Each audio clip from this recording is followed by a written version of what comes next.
सिंहासन चढ़े चला, एक बंधा जात जंजीर। परम श्रद्धेय महंत श्री ज्ञानेश्वर साहेब जी, इस मंच पर विराजमान पूज्य संतों के श्री चरणों में साहेब बंदगी करते हुए उपस्थित सत्संग प्रेमी बंधुओं, शक्ति भक्ति के स्रोत ममता माई माताओं, आप सबको साहेब बंदगी कुछ निवेदन करूं।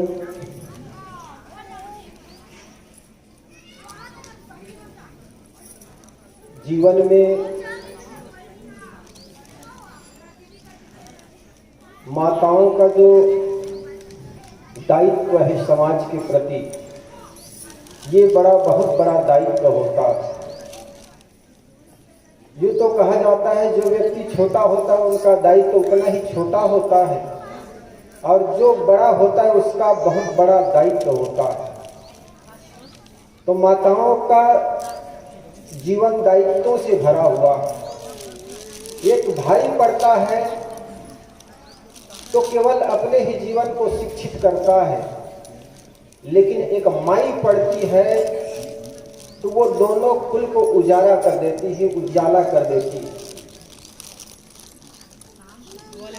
एक बेटा होता है, माँ के सानिध्य में ज्यादा जीवन व्यतीत करता है। छोटा बच्चा होता है, बच्चा का जीवन माँ के सानिध्य में ज्यादा बिताता है।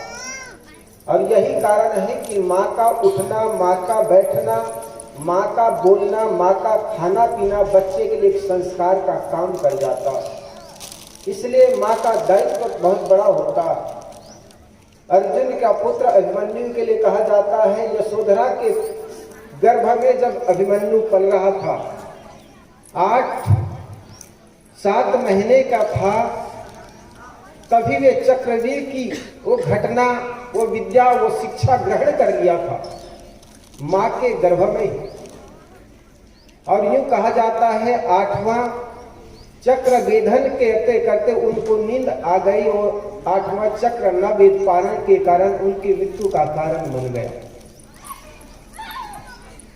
तो माँ का खाना, माँ का पीना बच्चे का खाना और पीना हो जाता है। अब यही कारण है कि माँ को ये सलाह दी जाती है, गर्भ स्थिति में अगर माँ है तो उठने बैठने और खाने पीने की अच्छी सलाह दी जाती है, सद्ग्रंथ बढ़ने की सलाह दी जाती है। और निश्चित जानिए वो बच्चे दुनिया में आगे बढ़ के संत, सद्गुरु और महापुरुष बन जाते हैं। इसलिए माताओं का दायित्व बड़ा होता है। संस्कारी माँ एक संस्कारी बच्चे को जन्म देती है। मांडवी का नाम सुने होंगे, रामायण के कथाकार होंगे, टीकाकार होंगे, श्रोता होंगे, वो जानते हैं। मांडवी का नाम ये तो बहुत कम आता है, लेकिन महाराज भरत की जो पत्नी है उसका नाम मांडवी। महाराज राम को जब मना करके आए, कुछ माने नहीं, वनवास ही रह गए। सारे अयोध्यावासी जब वापस आए, रात्रि के समय सारे थक करके सो गए, लेकिन आज माँ कौशल्या को नींद नहीं आ रही। और नींद नहीं आती है तो आदमी करता क्या है? टहलता है, चलता है, फिरता है, मन में अनेक प्रकार के चिंतन उठता है।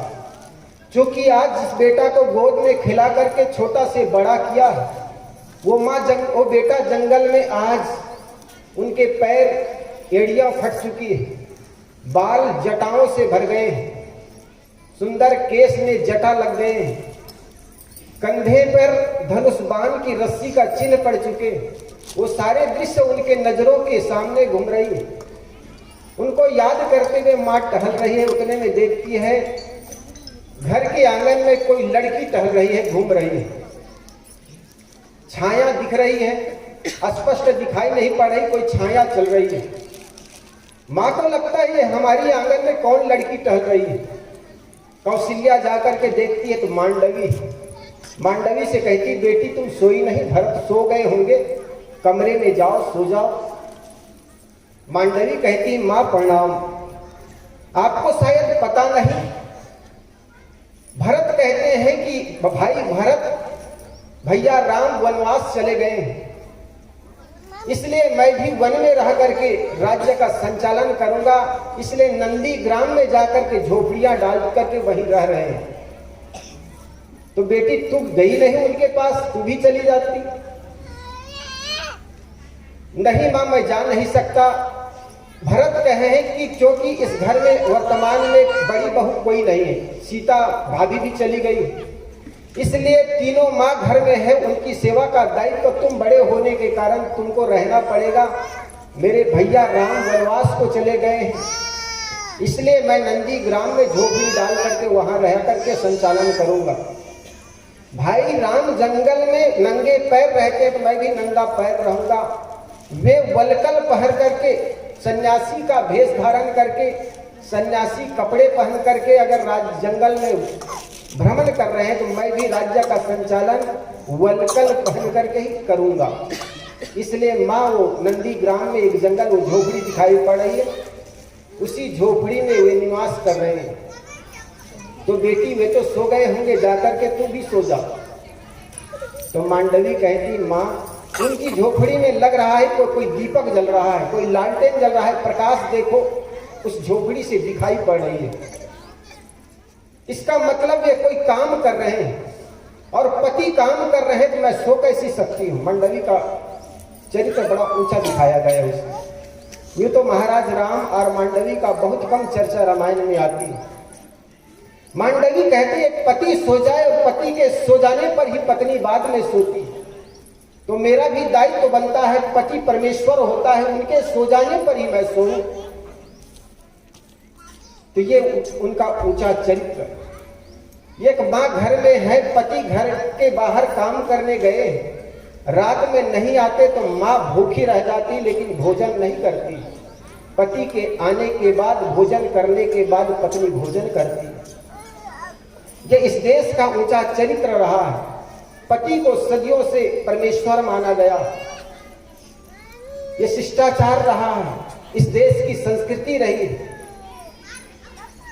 निश्चित ये संस्कृति से ही हमारा यह भारत ऊंचा उठा। ये पारिवारिक जो जीवन है इस देश का, घर में बूढ़े पिता है, जिस घर में एक बूढ़ा पिता है उनकी छाया जब तक है ना, उस घर का सौभाग्य समझना। और जब वही छत्रनार झाड़ जिस दिन गिर जाता है तो हमारे सिर से उनकी छाया हट जाती। इसलिए जिस घर में बूढ़े पिता हो, बूढ़ी माँ हो, उनका आदर करें। और जिस घर में बड़ों का आदर होता है, जिस घर में बड़े बुजुर्गों का सम्मान होता है, निश्चित जानिए आपका भी सम्मान एक दिन आपके बेटा करेगा। ये दुनिया अदलू बदलू की जगह है। वही तुमको मिल रहा है जो कि पहले से दिए हो, उसी का फल सामने है, शुभ अशुभ जो कुछ किए हो। पुराना पेड़ भले फल ना मिले लेकिन छाया तो मिल सकती है, इसलिए उस पेड़ का अपमान मत करो। इसी प्रकार बुजुर्ग आपको कमा करके धन न दे पाए लेकिन उनके रहने पर आपको एक आशीर्वाद मिलता है, एक छाया मिलेगी, एक बल मिलेगा, एक संबल मिलेगा। इसलिए बड़े बुजुर्गों का हमारे इस देश की संस्कृति रही है प्रणाम करना। प्रणाम करते हो ना, साहिब बंदगी, जय श्री राम, जय श्री कृष्णा जैसे करके उनके पैर छू लेते हो, सारे गलतियां माफ हो जाती है। सुबह उठ करके, शाम को कोई भी कितनी भी गलती हो, बेटा सुबह उठ करके पिता का चरण छू लेना, पिता का हृदय गदगद भर जाता, उनका अहंकार तृप्त हो जाता। कितनों बड़ी सी बड़ी गलतियां किए हो लेकिन सुबह उठ करके चरण छू लो, वो सारी गलतियां माफ हो जाती। ये घर में एक गिंगनी रोटी बना रही थी, बहू जिसको आप कहते हैं, छत्तीसगढ़ में बहू कहते हैं, राजस्थान में गिंगनी कहते हैं।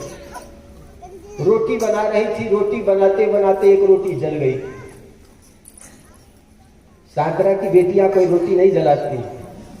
आप लोग कहेंगे साहब हमसे रोटी कभी नहीं जली, समझना आपने रोटी कभी बनाई नहीं। जिसने भी पहली बार रोटी बनाई होगी उनसे रोटी जली होगी। बनाते बनाते वो भारत का नक्शा बना होगा। सबसे होती गलतियां, किससे नहीं ली, सबसे गलती होती है। वो बहू रोटी बना रही थी, बनाते बनाते रोटी जल गई। रोटी जल गई तो सास कुछ कही नहीं, क्योंकि एक ही रोटी जली। फिर बना रही थी, दूसरी रोटी बनाते रहते, दूसरी रोटी भी जल गई। और दूसरी रोटी में धुआं बाद में उठी, वो सास की धुआं उठना शुरू हो गई, क्योंकि दूसरी रोटी जल गई। बहू कुछ कहे इसके पहले सास तो उन पर एकदम से बिफर पड़ी। तू कैसी घराने की लड़की आ गई हो मेरे घर में बहू बन करके, रोटी बनाने का भी तुम्हें सहूर नहीं, रोटी जला दी। अभी तक तो सास बहू को गालियां दे रही थी, लेकिन सास भी बड़ी होशियार थी। जब बहू कुछ नहीं बोल रही तो बढ़ चढ़ के गालियां देने लग गई। अब बहू की पर नहीं रह गई, बहू के माँ बाप को गालियां देने लग गई, तो बहू कहाँ चुप रहने वाली थी, क्योंकि सास भी होशियार थी, ये कुछ नहीं बोल रही थी, उनके माँ बाप को गालियां देने शुरू कर दी। और कोई भी बेटी अपने माँ बाप को गाली कोई दे, ये कभी उनको बर्दाश्त नहीं। जब उनके माँ बाप को गालियां देने लगी वो सास, तो बहू भी कहाँ पीछे रहने वाली थी। जिस परात से वो आटा गोद रही थी, उस परात को उठा करके दे मारी। शाम के समय का एक उधर चली गई, एक उधर चली गई, न ये बोली न वो बोली, लेकिन उस घर की बड़ी अच्छे संस्कार रहा सुबह उठ करके बड़े बुजुर्गों का प्रणाम करने का। आज बहू को ख्याल आया, अरे सुबह हो चुकी है, जाकर के सासू माँ के खाट के पास जाकर के उनके पैर छू करके कहने लगी, सासू माँ प्रणाम, साहेब बन लगी। सासू माँ आंख मलते मलते खड़ी उठती है और सोचती वही कल वाली कल मुही है कि कोई दूसरा है। कल तो ये परात उठा करके मुझे दे मारी थी और आज साहेब बंदई करके प्रणाम कर रही हूं। फिर कहने लगी, बेटी खुश रहो, बेटी मैं भी कैसी बाउली हूं, ये सारी संपत्ति उठा करके क्या मैं अपने साथ ले जाऊंगी? बेटी आज के बाद गेहूं बड़ा महंगा हो गया, इसलिए दो रोटी की जगह केवल एक रोटी जलाया कर। बेटी माफ करना, कल जो भी कह दिया मैं भूल से कह दी, सारी संपत्ति क्या मैं ले जाऊंगी क्या? तो किसी भी व्यक्ति के चरणों में जब आप झुक जाते हैं ना, तो आपकी सारी गलतियां माफ हो जाती है। महाभारत के वो किस्सा याद करो, दोनों तरफ दुर्योधन, कौरव दल और पांडव दल युद्ध के लिए खड़े हैं। ऐसे समय में धर्मराज युधिष्ठिर अपने पितामह भीष्म पितामह के चरण सामने जाकर के कहने लगा, पितामह प्रणाम। चूंकि बिगुल बज चुके हैं, लड़ाई की तैयारियां हो चुकी है। ऐसे समय में भीष्म पितामह के सामने जाकर के कहने लगा धर्मराज युधिष्ठिर की, पितामह प्रणाम। पितामह ने कहा, बेटा विजयी भव। और विजयी भव का पितामह ने जब आशीर्वाद दिया तो दुर्योधन तो एकदम भड़क गए कि पितामह ये किसके पक्ष में लड़ रहे हो?